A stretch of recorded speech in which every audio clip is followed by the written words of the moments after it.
growth doesn't come from the material world of things that we can see and touch, but it comes from the intangible, invisible world of ideas. Nobody can predict what's going to happen in the next decade.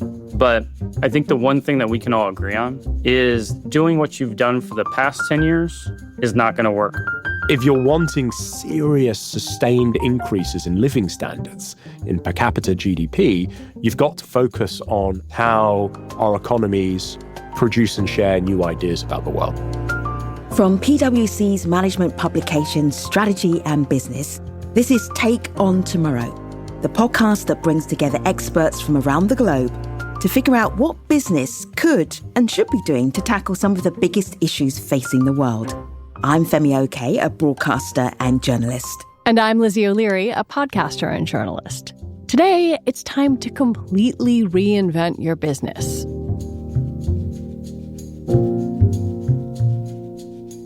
Think back to 2003. Pirates of the Caribbean was the film of the summer. The Da Vinci Code was first published. We were still buying music on CDs, and I was a baby journalist just graduating journalism school. And I was starting out at a US network that has 3 letters, and I won't say any more. It was based in Atlanta. That's a massive clue. It's a big tell. Yes. So much has changed since then, Lizzie, and not just culturally either. The business landscape looks so different. Did you know that over half of the companies listed on the Fortune 500 that year have since gone bankrupt, been acquired, or otherwise ceased to exist? Wow. And It will probably be unrecognizable in another 20 years. 45% of those surveyed in PwC's most recent global CEO survey said their company won't be viable in 10 years if they stick to the current plan. What could the world look like in 2044? With climate change, fast-moving technology like AI, fragmented geopolitics, who knows? How do the business leaders of today reinvent, all with the aim of keeping their company successful well into the future? To help us work it out, we'll be talking to economist and author Daniel Susskind about the role new ideas play in economic growth. But first, to help us really understand the business implications of an ever-shifting marketplace, we're joined by Matthew Duffey, PwC's Global Business Model Reinvention Leader. Hi there, Matthew. Hey, Femi. Great to be with you. It's good to have you. So you talk with business leaders all of the time. What is on the top of their mind for them regarding a world that is constantly changing? What are they always worried about? Yeah, I think they're always worried about some of those things you just referenced, the megatrends, climate change, societal fracturing, technology disruption, regulatory changes, cybersecurity threats. But I think what's really driving them now is that the fact that those trends are coming at them a lot faster. And I think it leads to that sentiment that Lizzie shared earlier, which was, the 4 in 10 CEOs think that their business model's not going to be valid in the next 10 years. So thinking about future-proofing your business, how can leaders start to do that when they don't really know what tomorrow looks like? I mean, let alone the next 10 years. It's about making the choices, but then also having the conviction to stick with those choices and make those bets long enough to see the payback. So nobody can predict what's going to happen in the next decade. But I think the one thing that we can all agree on is doing what you've done for the past 10 years is not going to work going forward. And so for us, it's all about truly embracing business model reinvention. Like, do we have all the right answers? Do we know exactly how things are going to play out in the next 10 years? No. But you've got to start doing something, or I think you do risk being one of those companies that you referenced at the beginning, Femi, being, half the Fortune 500 has been disrupted in the past 24 years. Oh, you're giving us so much to chew over already, Matt. And we are going to hear about how business leaders could reinvent to create new value when we come back to you. But before we do that, let's focus on new ideas. They're an integral part of change. And could they be the key to ultimate growth for the next 20 years? Which is a very tough question to answer. And that's why I spoke to Daniel Susskind. He's a professor at King's College London and senior research associate at Oxford University, and the author of Growth, A Reckoning. And I began by asking him about where the idea of economic growth came from in the first place. Before the 1950s, almost no policymakers, politicians, economists, anyone really was talking about the idea of economic growth. Even if the thought had occurred to people before the 1950s that they wanted to pursue economic growth, it would have been almost kind of practically impossible to do so. So the first reliable measure of how big the economy actually is only invented in the early 1940s, what's known as gross national product in the 1940s, and then becomes known as gross domestic product as late as the 1990s. I think it's quite important just to keep in mind it's a very modern, very recent phenomena. Can you talk about where growth has been important to society, where the very royal we, have benefited from it? Growth is associated with almost every measure of human flourishing, whether it's people having a higher standard of living, whether it's societies living for longer and healthier than ever before, whether it's funding things like, cracking the genetic code and, starting to explore the stars. You can see growth's promise almost anywhere you look. Let's talk about the price of that growth. Yes. When you look at many of the great challenges that we face today, whether it's climate change, whether it's growing inequalities in society, whether it's the sort of health and function of our local places and communities, you can see growth's fingerprints everywhere you look. What we face around the world is what I call the growth dilemma, this tension between the promise of growth and the price of growth, this feeling that we desperately want more growth, and yet a kind of feeling that we feel with equal intensity that we really want less of it as well. This is where I think you think about growth differently than someone just looking at GDP numbers, the idea that growth could come in the form of ideas. Can you explain that a bit and talk about how kind of generating them is the thing?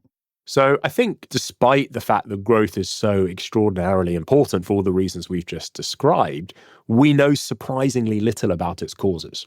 But having said that, I think there is one thing that we do know about growth, and this is growth doesn't come from the material world of things that we can see and touch and drop on our feet, but it comes from the intangible, invisible world of ideas. In other words, growth doesn't come from using more and more finite resources, more land, more machines, building more factories and so on. That's not where growth, as I understand it, growth in GDP per capita, that's not where sustained growth in that comes from. It comes instead not from using more and more finite resources, but discovering new ideas for making use of the finite resources that we have. In other words, it comes from technological progress. If you're wanting serious sustained increases in living standards, in per capita GDP, you've got to instead focus on how our economies produce and share new ideas about the world.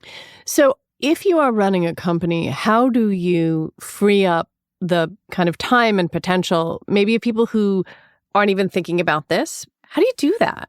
I spent a large chunk of my career thinking about the impact of technology, and particularly artificial intelligence, on work and society, and thinking about how you can use AI in organizations. And I think, one of the big challenges is exactly what you're hinting at, which is how do you change the wheels on a moving vehicle? The answer is that you don't try and do that. That what you do is you try and develop alongside your existing organization smaller, more nimble, more experimental setups that can run alongside your existing operations. And then when the time comes, you can move more and more over to the new sort of setup, new operation. So I think the tendency in thinking about technology is to ask, how can I use the technologies that exist today just to make my life a bit easier, a bit more efficient and a bit more effective?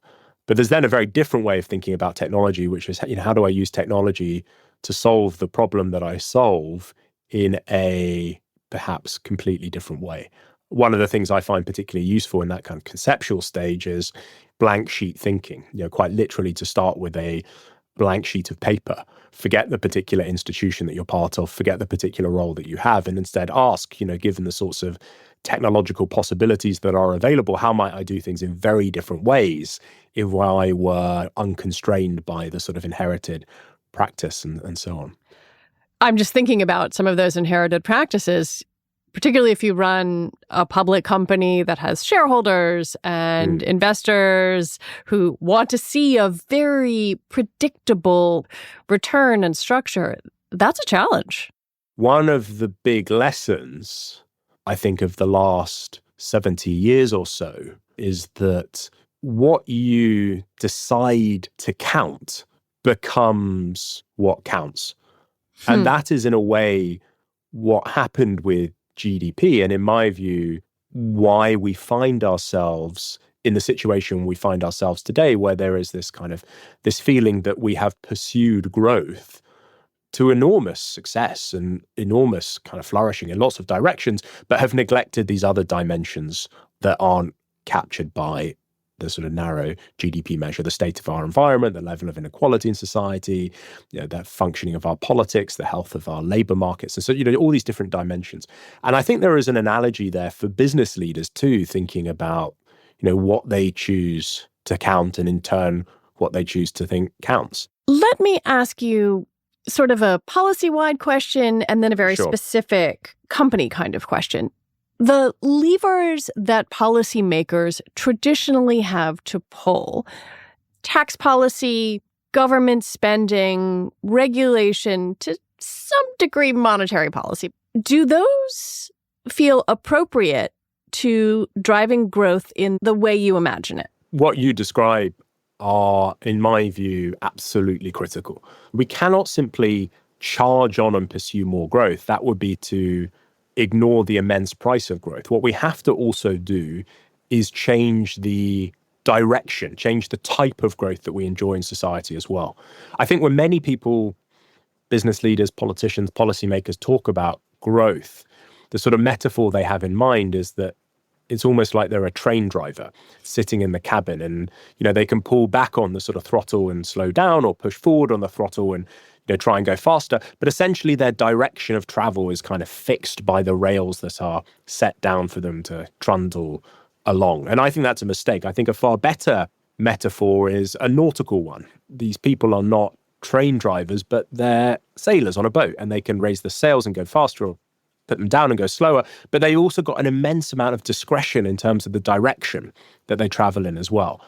We need to try and change the type of economic growth that we enjoy in society. And the way in which we do that is by changing the incentives that business leaders, that individuals face in society, by changing, say, taxes and subsidies, laws and regulations, social norms and customs, to encourage people to develop technologies that create more prosperity, but also don't damage those other things that we care about. A really good example of this in practice is what has happened with respect to the trade-off between growth and the climate over the last few decades. So back in 2007, the British government published the Stern Review, which was the first report of its kind. It was written by Sir Nicholas Stern into the economics of climate change.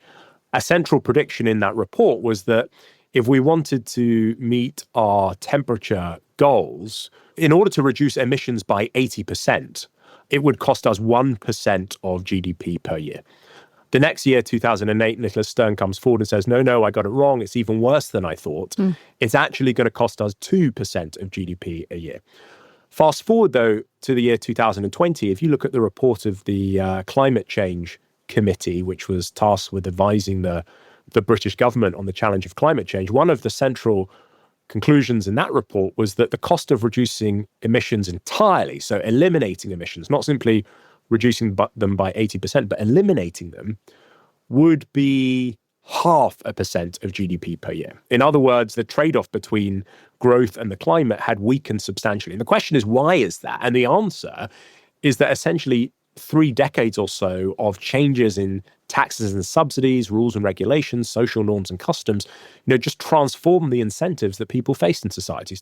Before I let you go, let's go back to that C-suite executive or mid-level executive who's listening And what do you want them to walk away with in terms of how they can actively encourage the kind of growth that you're describing? One is, I think, this lesson about what you count ends up being what counts is very important. I think there's a really interesting opportunity for greater participation and greater deliberation among, in the case of the national economy, citizens, and in the case of large organizations, employees, in determining what it is that the company is going to set out as what it chooses to measure.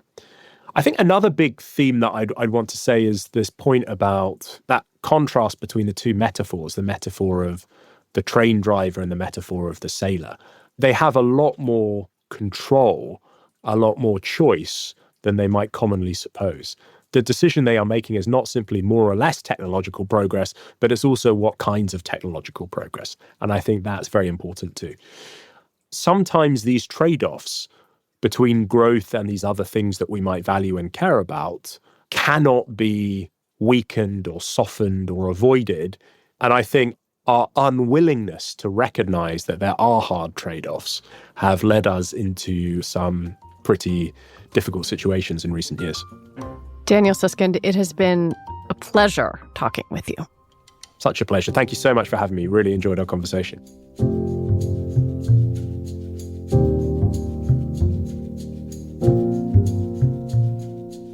Matthew, there is so much to think about there. Daniel talked about really the importance of new ideas being central to delivering growth in economies. And I wonder if that resonates with you. Do the businesses that last, that are future-proofed, have the new ideas? I really liked Daniel's metaphor. Companies are either kind of running the train down the tracks, or they're a ship that's navigating turbulent kind of waters to get to an endpoint. And I really put business model reinvention and what we're advising companies on to really be more of that ship navigator. We really think companies need to be thinking about what else is out there. Where else should they be kind of steering their companies? It gets back to coming up with those ideas and really testing the ideas in the market, and then having the conviction to stand behind those ideas and scale them up and go out and fundamentally change your business to align to those new ideas that you think are going to win. There are some ideas that are going to be huge, that really reinvent the business model. And then there are going to be some that are part of a business's natural evolution. How do you tell the difference? So I think of what we would call business transformation. That is taking what you do today and doing it in a more efficient manner. The underlying business model has not changed. But at some point, there's only so much efficiency you are going to be able to accomplish before somebody else is able to offer that same offering to a customer in a better manner, right? And the customer will shift to them, right? And there's a lot of untapped potential there. I don't want to say like every company, shouldn't be doing those types of things. But this is an and strategy, which is to go do that type of work extremely well. Run the railroad, as you will, as efficiently as possible. But at the same time, get out in the market, understand what your customer really wants, understand if there's an unmet customer need.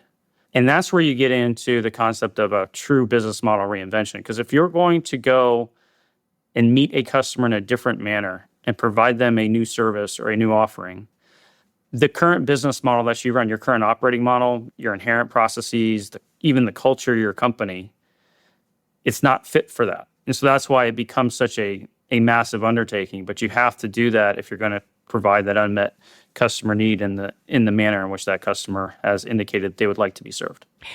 Okay, but brass tacks, there are a lot of different directions that a company could go in.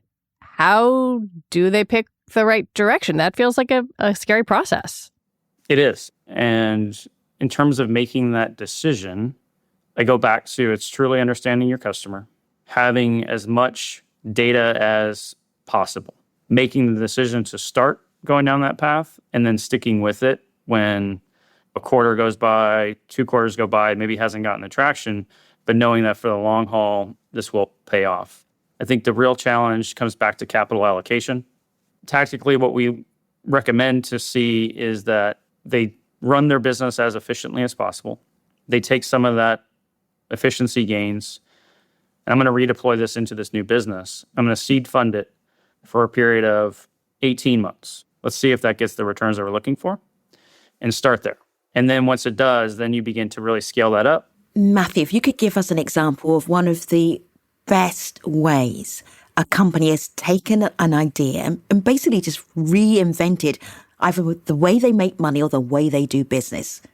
Yeah, there's a bank in the UK that we actually started working with. They were a bank that came out that said, we want to be digital first bank, which was something that had never been done before. Now they are still a digital bank, but what they created was an asset that they are now licensing to other banks in the form of software. And so while yes, they are a traditional digital bank, they are actually making a significant part of their revenue off of the software that they sell. So they are now a software company. Matthew, let's talk about executive commitment from the very, very, very top, from the CEO level. If they are not intending to stay for a decade or more, what is their motivation for actually coming up with new business models, new ideas, fresh ways to do business?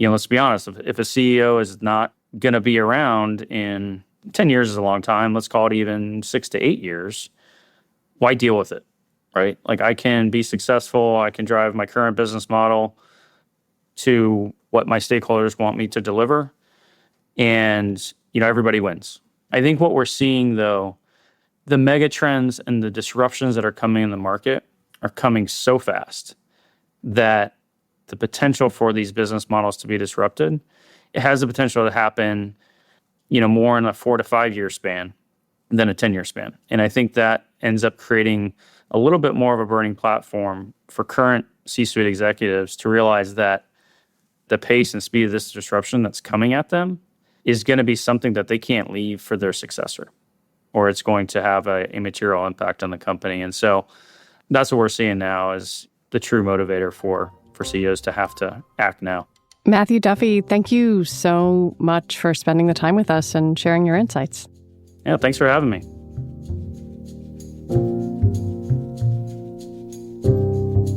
Lizzie, our conversations from Matthew and Daniel, my takeaway is that this is a really exciting time if you've got a sense of being able to take a risk as a business. New ideas, perhaps a new business model. You have to go for it in order to thrive, right? Yeah, I think it's both exciting and scary, which is sort of what you're getting at. The idea that you have to take some risks and keeping your shareholders happy and multitasking, essentially. That's incredibly tricky, but also, as we see by the survey, incredibly necessary if you want your firm to stick around. Well, that brings us to the end of this episode. Tap, follow, or subscribe in your podcast app to get every episode as soon as it launches. And if you've enjoyed this episode, please leave us a review. That will help others to find Take On Tomorrow.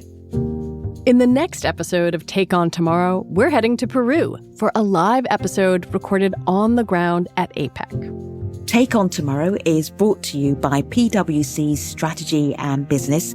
PwC refers to the PwC network and or one or more of its member firms, each of which is a separate legal entity.